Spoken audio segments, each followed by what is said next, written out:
Good day, traders and investors. My name is Roger Scott, and I'm the Senior Strategist for WealthPress. Today is Monday. It is the 23rd of August. Don't ask me where this year has gone, but this is officially the last week of August, and I'm expecting volatilities to be a little bit subdued till we get to about mid-September. But with that said, whenever you have low amount of participants in the market and you have market moving news, that news can hit really, really hard because lack of liquidity increases volatility. I'm going to say it again. Lack of market participants, lack of liquidity, that's what it is, increases volatility. It doesn't decrease volatility. It actually increases volatility. So expect to see the next couple of weeks more volatility because more participants dampens markets action. So let's talk about what's on the plate this week. In terms of news, escalating COVID infections across the U.S. and around the globe due to the highly contagious Delta variant have given traders reason to pause as we're near all-time market highs, which is why we had a little pullback last week. The U.S. Federal Reserve annual conference later this week could provide Wall Street with more insight into what the Fed may do about inflation, and I'll get into the calendar in a second. Last week, minutes from the Fed showed that they are talking about winding down some of the emergency measures, like buying $120 billion worth of bonds every month, for crying out loud. I mean, come on, we got to get down to that. Keep your eye on the bond market. Now, I wanted to expand the time period. As you could see here, I don't know why I can't speak. I guess maybe because it's only 7:18 in the morning. But the market's going to open up in about an hour and 45-ish or so, hour and 45 minutes or so. So you still have plenty of time. The bond market's down about 0.5% overnight. I think we're going to pull back to the 200-day moving average. There's not really a lot of fear in the market right now, especially with what we've experienced last Friday. So I think we're going to see subdued bond prices. In terms of the calendar, we got a busy calendar this week. Keep your eye on the bond market because most of this news impacts the bond market. We've got the PMI, we've got existing home sales and new home sales. Then we have durable goods orders, so we'll see how inflationary pressure is whether it's creating supply chain issues or not. Then we're going to have GDP. That's the biggest report of the quarter. Remember that? It's going to let us know how we're humming along, or if we're going higher or if we're going lower. And then we've got jobless claims and personal income. So it's going to be a very busy week. The quarter-over-quarter consensus is 6.6% right now. Keep your eye. Remember that number. And annual rate, personal consumptions, about 11.8. So the target is 6.6 and 11.8. If we can do better than 6.6, it would show that we're growing faster than expected. And again, we've got personal income and jobless claims. The number here is anything below 385,000. I dare to be a little extra frisky with that number now, since it's been below 400 for quite some time. And then international trades in goods and services. And again, international trades in goods and services, durable goods orders, and the PMI composite flash is going to give us a really good idea of whether we have bottlenecks and in the supply chain, and how inflationary pressure and COVID is impacting the global supply chain. So keep an eye on that number. The new home sales, I'm expecting this number to cool off a little bit because new home sales have been cooling off, but nothing really crazy. And again, keep your eye on the GDP and Jerome Powell, I'm going to predict the future 3 years in advance every time I talk. Don't get me started with him. But I think the GDP is going to be strong, and it's going to give the Fed an excuse or a reason to start lowering rates. Although overall, I'm expecting a fairly bullish market, and I'll tell you why. The put-to-call ratio went to 105 last week. During the day, it was at like 115, but it closed at about 105, or went from 105. And I like to look at this end of day. And now it's at 91. So the fear levels are coming off. That's bullish for the market. Volatility levels, we went to 22. We're now at 18. And yeah, I do think volatility needs to increase because it's been really, really low.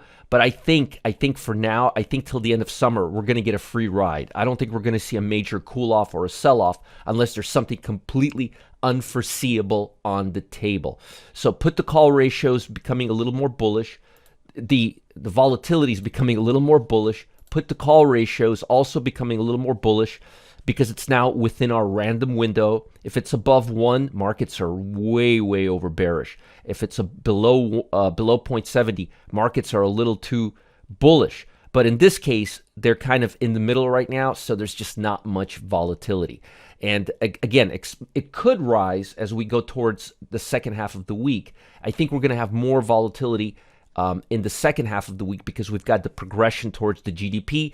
Don't expect too much volatility on Wednesday. Typically, the day before GDP, we have a subdued market. And again, in terms of the number, remember these numbers. You may want to write this down. The expectation, 6.6 on a quarter over quarter, and at an annual rate, 11.8. And last time we had 6.5 and 11.8. So the numbers shouldn't be all that different, assuming the economy is humming along. In terms of individual sectors, remember I told you I think this is a false breakdown on the Russell, and here we are, we're moving higher. I told you that we're not ready to go down much further, so we used this as an opportunity to buy the strongest Russell stocks. Instead of going with it, we faded this sell-off on Friday or Thursday, whenever it was on Thursday, and we went long the strongest Russell stocks in the hopes that this would come back, and it's now coming back. Again, I think the market is going to be more choppy. I think we're going to see more of this, more of the sideways trading action till we get a little more news. But I think we can expect more choppiness.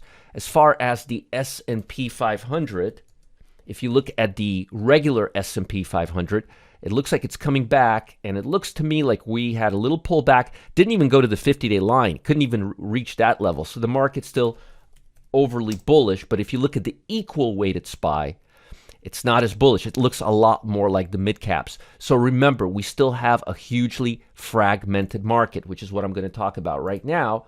And the markets are going to stay fragmented till technology and consumer discretionary are next to each other. Typically, you'll see basic materials and industrial next to each other. Typically, you'll see utilities and consumer staples next to each other, because that's just how the sectors trend. And typically, you'll see technology and consumer discretionary right next to each other. The market has to really cool off. Like, we have to go down to about the 200-day moving average, maybe twilight zone. That's what I call the space between, the empty space between the 50-day and the 200-day moving average, the twilight zone. But the bottom line is the market is fragmented. Let me give you the best sectors right now out of the 11 sectors and show you where the action is. I like tech. I like tech as long as it doesn't include any consumer discretionary in it. So look for hardcore tech companies like business-to-business tech, not Amazon or Apple. Those are more consumer discretionary. I don't like consumer discretionary stocks right now. I like real estate. I like healthcare. I like technology. I'm loving financial. This is a beautiful pullback, and I think we're going to test higher highs. So I'm loving financials, especially right now with the pullback. So out of these 4 sectors, the financials look the best. I like industrial. I think this is a pullback. We're going to go back to the 106. Consumer staples is getting a little too volatile. Utilities is getting a little too volatile. The communication sector is looking good, may not be ready for a breakout yet, maybe congesting. The energy sector is in a toilet right now, which means we got to start looking again at non-traditional energy companies, because when traditional energy goes into the toilet because of COVID, Delta variant, lockdown, people don't use energy as much. In cars, all that stuff goes, it's in airplanes, lockdowns, it's not a good thing. That's why energy's in the toilet. But consumer discretionary, I would be cautious with right now. The sectors that I would be the most cautious right now would be the healthcare. Looks like it could be a little toppy. Utilities looks a little toppy, and consumer staples looks a little toppy. I like industrial. I like the broad tech, although I don't think it has a lot of upside. It's a little stretched out. So if you're looking for the most upside, financial, industrial, and basic materials. In my opinion, those are going to be the best pullbacks. Material, industrial, and financial over the next few days. I think that's where the money is. I think you'll be okay in real estate, technology, and healthcare, but I would prefer financial, industrial, and basic materials. Now, as far as pullbacks are concerned, let me show you. I got a couple of good ones. A couple of real juicy ones. And then I'll let you go. Yeah, here we go.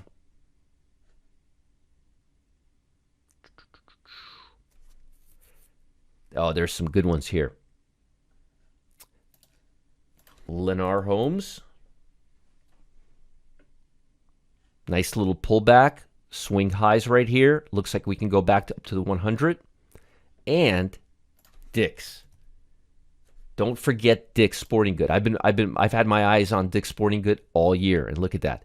So Dick's and Leonard, real estate, and basic materials, industrial real estate, and Dick's. And again, people aren't buying as much regular clothing, but they're buying sporting clothing. People are working from home right now. It's a whole different world. We recommended it right here at about 78, and now it's at 109, and I think Dick's is going to go higher. Keep your eye on the markets this week. We've got a lot of news. We've got a huge agenda.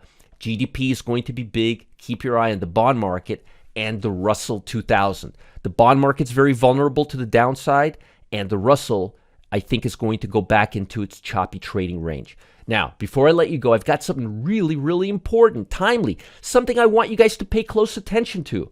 There's a massive discovery that could help everyday traders just like you grab triple-digit windfalls from the markets from a simple 0.01 rating formula. That's right, 0.01 rating formula.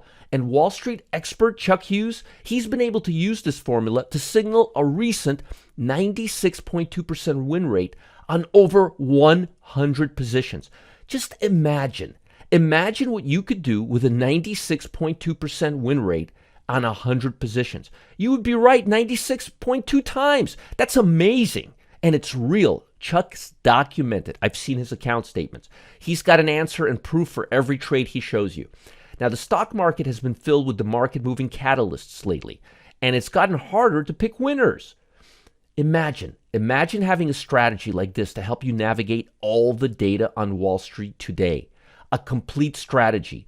Get rid of all the shiny lights and bright shiny lights syndromes that distract you from the market. Focus on the Omega 1.01 rating formula.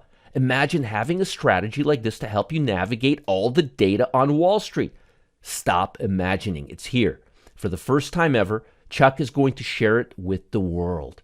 Click on the link below to learn more about the 0.01 rating and Chuck's Omega 1 strategy. Do it now. Time is running out. You have to get involved in this. This is a must. I'm telling you, folks, I'm not going to steer you wrong now. I haven't steered you wrong yet. And as always, make sure to like this video, subscribe to this channel.